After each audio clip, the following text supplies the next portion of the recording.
I'm Jim Juneau, and this is Lights, Camera, Author.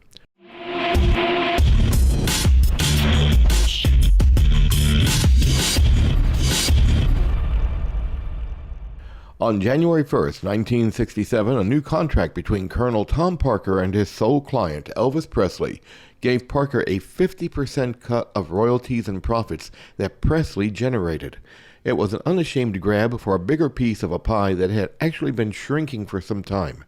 Parker's plan to re-establish Presley as a star after he left the Army in 1960 had been successful at first, with the success of films like G.I. Blues and Blue Hawaii and their soundtracks, but as the decade progressed, the films became formulaic, the music bland, and sales declined. Yet by the end of 1968, Presley was artistically revitalized, re-emerging in a TV comeback special of December that year, slimmed down for the new iconic black leather suit and playing country soul-influenced rock like he meant it and loved it. In Return of the King, Gillian Gaar shows how Presley reclaimed his crown, making an extraordinary transition from fading middle-of-the-road balladeer to engaged vital artist. And I talked to her about her book, Return of the King. Gillian Gaar, you are the author. I don't know now. I don't know if this is a new book or if it's a reissued book, but on Amazon it had a publication date of July 5th, 2022, and it's called Elvis the Legend, the authorized book from the official Graceland archive. Is it? That's a reissue. It first came out, and I should have had the year here to know, but it first came out maybe in 2010 no, it would have been after that, but at least 10 years ago, I think. And the first edition was called Elvis Remembered. Mm-hmm. And it was packaged in like a box. It was very fancy. It had a box, and the book itself was different. It was the same text, but it had all kinds of facsimile memorabilia, like a reproduction of Elvis's library card, things like that it had in there. Some of the longtime fans might remember there was a book that came out called The Elvis Treasures by Robert Gordon. And Elvis Presley Enterprises wanted to do an updated version. And so they contacted a publisher that I had previously worked with and worked with them at putting that together.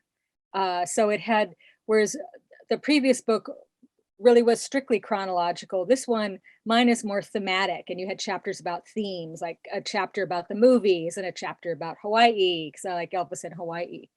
And so that first edition was in the box with the facsimile memorabilia, and I think it even had a DVD. But then they republished it without all those extras. And I know they've given it a couple different titles. In fact, let me see what mine is. Yeah, mine is Elvis the Legend. Elvis the Legend, okay. Elvis the Legend. And it's the same text. I didn't do any updating. And from what I can tell, I didn't do a side-by-side comparison, but it looks pretty much like it uses the same photos. So it's cheaper. Oh, go ahead. Hmm? And it's cheaper. Yes. Let me turn Now, the book we're talking about today is Return of the King, Elvis Presley's great comeback. And this was originally published, there it is. This was originally published in 2010. And I believe this was your first book on Elvis, wasn't it? Yes, it was. It was. I'd written about him a lot before, but that was for magazines. So yes, it was my first book. It's actually one of my favorite books out of all the ones I've done. And for those of you who are uneducated, we're talking about Elvis Presley, okay? So in case you've been living under a rock for the past 40 years, and there's a new movie out, Elvis, starring Austin Butler and Tom Hanks. Have you seen the movie? Yes, yeah. Oh, in fact, I've seen it twice. Twice, okay. So let me ask you, before we start talking about the book, I got to ask you, what's your thoughts on the movie? Well, I think if you didn't know anything about Elvis before, you'd probably be really dazzled and amazed by it. Because I know so much about him, of course, you're watching, you say, oh, they left out this, they compressed that, and that kind of thing. So you're sort of picky from that perspective.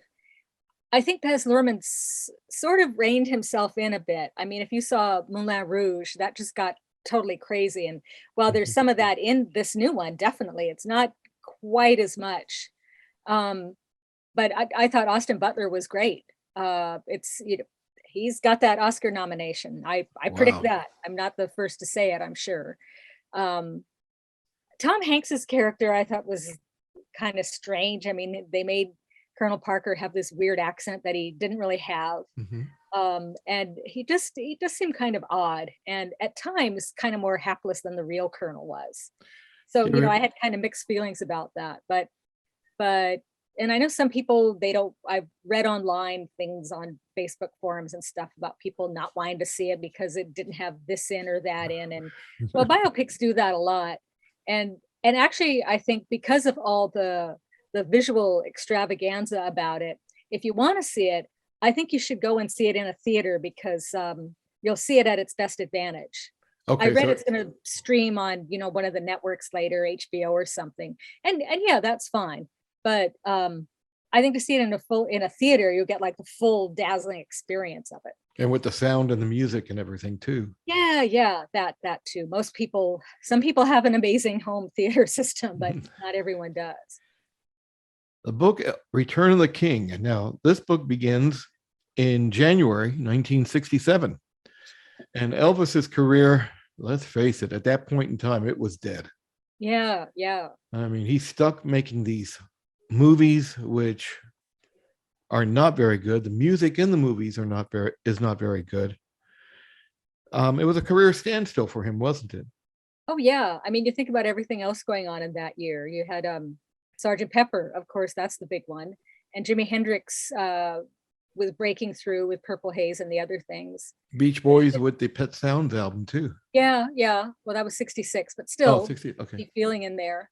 Um, you know who the top act of 67 was? The The Monkees. Monkees. Yeah, the Monkees. So I mean, you had this more sort of high-end rock with the Beatles, the more intellectual kind of stuff maybe. But then with pop rock, you had the Monkees that were selling, and there wasn't any place for Elvis. Right. And so he, a lot of it, would you say a lot of it dealt with Colonel Parker and I don't want to say mismanagement, but it was almost like an old timey management in that particular era. Yeah. When Elvis came back from the army in 1960 and Parker got his career going again, and initially it looked like things were going well. GI Blues and comes out, and that's a big success, and so is the soundtrack. And Elvis is back. It doesn't do as well as GI Blues, but it still sells a lot. And then Blue Hawaii, it seemed like things were going fine for him. But then, I think the problem was that he signed Elvis up to these long-term contracts with the films just at the time that the studio system is breaking down. And by the end of the 70s, there is no studio system anymore. But Elvis was just locked into these things. I'm rereading Alana Nash's book, The Colonel, which has just come out with a new afterword. It's her biography of Colonel Parker. And in the early 60s, some promoter is calling the Colonel to see if he can get Elvis to perform somewhere. And the Colonel goes, oh, well, he's tied up for the next 3 years. And you think, wow, you're tied up like that. You're not able to respond to changes going on around you. And I guess Elvis didn't know how to kick back against that enough because the Beatles were signed up to do 3 films. And, it took them the rest of the decade to get that done because they just couldn't find a third movie script that they liked. But they were able to say, no, we are not going to do more movies. But And that Elvis wasn't able to stand up to Parker like that. And yeah, I think it was a shame to lock Elvis into that, year after year after year. and that's and I want to say I'm going to call it a mistake. That was a mistake Colonel Parker did again later in Elvis's career. We'll get to that in a few minutes because I'm talking about the Vegas I agree period. But we'll get to that in a few moments. So his career's at a standstill. It's in the doldrums. He's losing confidence in himself. He wants to be taken as a serious actor. That's not happening. But then suddenly there comes the TV special, which I was reading your book, and this is something that it took some of the control that Colonel Parker had away from Colonel Parker from the get go. Am I right? Am I Yes. right in Oh that? yeah, yeah. Well, it wouldn't have become the special it was if if he'd been in control. Now, And when I he, talked to oh, I was going to say oh, when I talked to Steve Binder, who was the director, when he first met with Parker, Parker said, "Well, I want it to be a traditional Christmas special like this." And Steve listened to him, but he thought, "I don't want to make that kind of show." So that's why the show ended up being the way it was, because Steve wasn't going to make a program like that. He had no interest in it. And he also, he had a fearlessness that we can say, Elvis didn't have. That I know Steve said to me, I thought to myself, what's the worst they could do? Fire me? Well, then they'll fire me. So he wasn't scared about being fired. So when that's your attitude, you really have a lot of freedom. and Bender had a resume. He was in Shindig. I mean, he helped put on. Well, he did the Tammy movie, the Tammy show, Yeah, yeah. As those who and don't know, TAMI, Teenage Music International, was a big concert film that was done a few years earlier, 64, I think, or so. mhm. And the Rolling Stones are on the bill, and James Brown, and everyone else that was big at that time that they could get. Yeah, I Leslie know Janet Gore, Tina, yeah, Leslie Gore. Chuck And Berry. so it was probably it was certainly one of the first major concert films. Actually, that'd be interesting to look at. I don't know if there had been a concert film released before. Not A in that. feature-length concert film? Yeah, That might have not. been the first. I don't believe there was one before that. I mean, I know there was. I know that you had some rock music in some movies like Rock Around the Clock and can't what is it? Can't Stop the Rock, something like that. But Yeah, and Rock, Rock, Rock, that was rock. another one. Yes, and they all had Bill Haley in them. And But Chuck Berry and and Alan Chuck, Freed. right.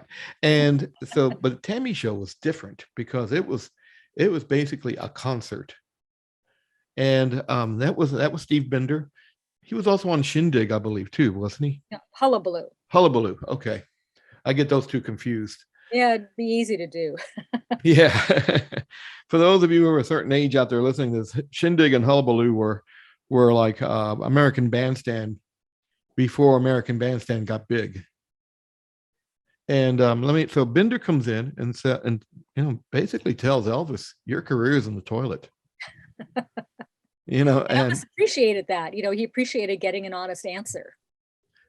yeah, and he said that's what was it that you wrote that you said that's what was at the point that Elvis said let's do it, um, because Elvis wasn't sure he wanted to do a TV show. Yeah, he hadn't had good experiences with television. And let's see, Steve said he said to him, well, Elvis said, I'm not comfortable on television. My habitat's the recording studio. And Binder said, well, you make a record and I'll make a show. I'll make a TV show. And so then he thought, oh, okay, I'm in good hands. I think he Right. felt that Binder would respect him and wanted to give him something that was worthy of his talent. See, and I don't know.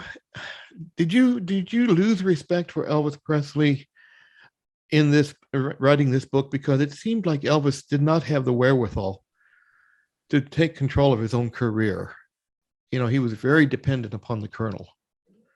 And later on, like I remember a passage later on in your book, you said that when he put a cigarette in his mouth, there were three people with lighters waiting to light it for him. I mean, he just didn't. If he had some gumption to tell the Colonel, hey, I want to do this, would he have done it? Well, it's very frustrating to read that. I mean, certainly you see when you read about Elvis's relationship with the Colonel, you get a hint of this in the movie. But it's almost like when Parker made his alliance with him, he just started carefully keeping him away from anyone else that might threaten that's Parker's control over him. So soon he's in this bubble, and I think probably he himself thought he didn't know how to get out of it. I mean, the one thing, and this came later, but when he went back to Vegas in '69 and does his season there, and that was very successful, sold out, totally sold out. So as a bonus, the hotel gave him an all expenses paid trip to Hawaii. So he goes to Hawaii with his wife, Priscilla, and some of the entourage. And they're having so much fun. They thought, well, let's go further, let's go to Europe, let's take a trip. Because he didn't have any other commitments until the next year, actually. And so they were going to go overseas. And when Parker heard about it, he said Elvis shouldn't go. He said, you shouldn't go overseas because you've never performed over there, and it will insult your fans if you just go over there as a tourist first before going over to perform. Now, that's the one that really floored me, because Yeah. that's nothing to do with his professional life. That's his personal life. And Elvis actually backed down and didn't go overseas. And I Yeah. just thought, wow, this man has too much control over you and what you're doing. See, and that struck me too when I read that. I was like, well, he doesn't have his own life. He's Yeah. got Parker's life, and of course Parker, I mean, if you look at pictures of Elvis Presley, almost in not in every single photo, but in a lot of photos, you'll see Parker right over his right shoulder. Looming. Looming, yeah, Looming almost, I'm like, and he did that surprise you when you were researching the book? That one anecdote we've just been talking about, that really did. Although, actually, I would have read that before I worked on the book, because I read that story in Peter Guralnick's biographies of Elvis. It would be in volume 2. So that was the first place I read that. I realized, whoa. But yeah, in doing the book, it just made me think how, in a way, we almost got this great work out of Elvis, almost in spite of his talent, not because of it, because Parker just controlled him so much. I mean, the special came off really well, but Steve was never able to get through to Elvis again. He was kept from him. No, he Uh, was. Yeah, I remember yeah, reading that he was persona non grata in Elvis world. I I think remember you wrote. he's described himself that way. Same thing with Chip's Moment. Not that Chips was shut out. Chips was a record producer who, sure we'll get to that next, who after the comeback special, Elvis recorded in Memphis at American Sound Studio, which Chips ran, and that's where he did Suspicious Minds, Kentucky Rain, In the Ghetto, all these big songs. He hadn't had a big hit like that in years. And again, Chips was just very forceful. And that was one thing, I guess, in researching this. It gave you a sense of how cloistered Elvis was, and that Chips was told, oh, don't tell Elvis how to sing his part. And Felton Jarvis was doing that, wasn't he? I mean, that was Felton Jarvis. Yeah. Felton told him that. And Chips, of course, was not a man to take any directions like that. And if he felt Elvis needed to sing a line again, he'd just say, maybe you can do that again. And Elvis had no problem with it. I mean, he was a professional too. And Chips was communicating this in a professional way. He's not coming down on him. He's just saying, maybe you want to sing it again. Okay, so Elvis sings it again, and it was no problem. Yeah. But that was just, so it just makes you think. You mentioned the 3 cigarettes or the lighters when Elvis had his cigarette there, his cigar, and just being coddled like that, sort of, oh, don't say anything that might upset him, except a lot of those things wouldn't upset him. They were Like just Chip so saying, scared. you could sing that line again, and fine, he was happy to do it. See, and he mentioned that this was a momentum which was building after the 68. First off, before the 68 special aired, he wrote that even Elvis wasn't sure how it was going to be received.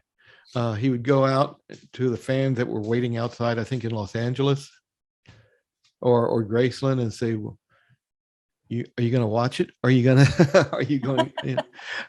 I'm like, yeah, people are going to watch it. Okay. But go ahead. One of those fans I interviewed, Sandy Miller, who was living in LA by that time, and she'd go up to Elvis's house and got to know him over the years, and was there, saw the taping of the shows, the sit down and stand up shows. And just, yeah, she remembered how nervous he was. He gave the fans tickets that were waiting there, to come see it. And the day after, he'd be like, was I okay? Are you sure I was good? And, if you've seen those performances, they're all available now on DVD. The crowd's thrilled to have him there, and they give him a good response. It's not half-hearted applause because we're in a studio. They're obviously really excited to be there. Yeah. Then again, a lot of entertainers have that kind of insecurity. I mean, you've probably read about this too. People, like an actor, they win an Oscar, and then they just think, well, I don't have a job right now. Am I going to get hired again? And now you mentioned after the special airs, it starts momentum. People start rediscovering Elvis Presley. He goes to Memphis, and they want him to go to Nashville and record, but he says, no, I want to go to Memphis. I want to stay in Memphis. So he goes to American Recording Studio. And it struck me that after that, he gets locked in. Like when I mentioned it earlier, we were going to talk about this is another mistake I thought Colonel Parker made. He locks Elvis Presley into is it a 5-year contract with the International Hotel? Yeah, it was actually. Believe it was. Yeah, 5 years. 5 years. And he has to perform 7 days a week, 2 shows, I think, on Sunday. I think it was 2 shows most nights. 2 shows most nights. You Okay, had the dinner show and then the midnight show. so he's locked into this for 4 months, working 7 days a week, 2 shows a night. That's when the wheels start coming off, don't they? With personal life and professional life. Well, after 73, I guess in 73, probably, he starts missing dates. And some of those Vegas engagements were cut short because he became ill, because of, he wasn't in the best health. I think in a way the touring, and because he wasn't just in Vegas, he was also performing. He began performing around the country. I forgot my train of thought there, but just the touring became the new movies. I think in a way, it just became another treadmill for him. One thing that was a mistake of Parker's, though now we know why he did this. Vegas, or Elvis starts in Vegas. He has some good seasons there. Then I think it's February 70, after that Vegas season, he does some shows in Houston. In the fall, he does a short US tour, which makes sense. Okay, we've done a residency. Let's see what it's like on the road. Once the tours get established, you tour more widely in the country. And then what do you do after that? You go overseas. Yeah. That would keep the momentum going, and also give Elvis another challenge. Because we see, well, say with the comeback special and the 69 season, and even the Aloha from Hawaii show, he worked to look good for that show. And so going overseas would have given him that additional challenge. And now, they say, well, they didn't go overseas because Parker couldn't go because he was an illegal alien. Though that also, I was thinking about this recently as I'm reading this book. I thought, well, it wasn't essential that your manager be there. A lot of times groups tour and their manager isn't there. Maybe the manager will be in the big cities that they go to, but the manager, is at the home base taking care of other business. Right. But Parker didn't have to be there with him, although he was used to being so, and maybe that would have been hard to give up. But, Parker didn't have to be there with him. They could have set up a tour. Right. And later on in the book, everybody knows the story about Elvis Presley with the drugs and everything like that. Dr. Nicopolis starts prescribing drugs, and other doctors give him drugs, and he gains weight. The performances start to go downhill. The thing that struck me was that he had a pound of bacon for breakfast one day. Which I don't know why I read that. I was like, what is this, on Man versus Food? It wasn't just the drugs, it was his diet, which was really killing him. Well, yeah, sometimes when I talk to friends about visiting Memphis, I said to one, you can't be a vegetarian in the South, I don't think, because they even fry the vegetables there. They deep fry the vegetables. You got fried green tomatoes, you got fried okra. So yes, you have all those fried things. Certainly the diet. So, yeah, the diet was definitely an issue. Yeah. Had he taken not a single drug at all, the diet would still be an issue. Exactly. It left me feeling sad. It made me think we were cheated out of a more legendary performances or a bigger career than what he could have had. Yeah. About, let's see, when was this? I guess it was in 2015. I saw Neil Diamond, and he was I'd never seen him before, and he was touring whatever his new album was. I can't remember. I think even he joked about that. Well, here's the 1 or 2 songs from my new album. But he was at it was then called the Coliseum in Seattle, typical big arena like most cities have, 15,000 or so. And it was a good show. You know, he did all the songs he's well known for, a couple of new ones, and had a great band. Ronnie Tutt was his drummer, Elvis's drummer through his touring years. And as I was watching him, I thought, now this is the kind of career that Elvis should have had. Yeah. You know, if he'd have got himself cleaned up and carried on. By that time, 2015, you know, Neil Diamond is not writing new hits, but he has this catalog of beloved work. And he was big enough that he could play a larger arena than just, say, the casinos. That's usually where some of these bands end up, the casinos across the country, because they're smaller and you don't have to draw as big a crowd. But he could draw that big a crowd. Or, you know, you see Paul McCartney doing the same thing. Yeah. He tours and, again, has a tremendous catalog, and he does a few new things, but, you know, it's mostly the older stuff. But it feels like more of an oldie show because he gets a good hot band with him, and Neil Diamond had the same thing. And, you know, you could have seen Elvis doing the same kind of thing. Exactly. And that's what, you know, and so I tell you what, and you got to show people your earrings again. You're taking care of business, earrings and necklace, and taking care of business. yeah, You know, yes, also the TCB necklace that you got from Graceland. I got that at Graceland. It's not made of gold and diamonds like the ones Elvis gave out, but. Well, I tell you, Gillian Gaar, I appreciate you being on Light to Camera Author with me tonight. The book we were talking about is Return of the King, Elvis Presley's Great Comeback, and the new reissue is Elvis the Legend. And you can find both these books on Amazon or Barnes & Noble or wherever you buy your books from. And there's one more, 100 Things Elvis fans should know and do before they die. All right. That's more a trivia type thing. It has 100 short listings, different aspects of his life. Fantastic. Well, Gillian, thanks again for being here tonight. Well, thank you. I had fun. Return of the King, Elvis Presley's Great Comeback is written by Gillian Gaar and published by Jawbone Press. Until next time, I'm Jim Juneau, and this has been Light Camera Author.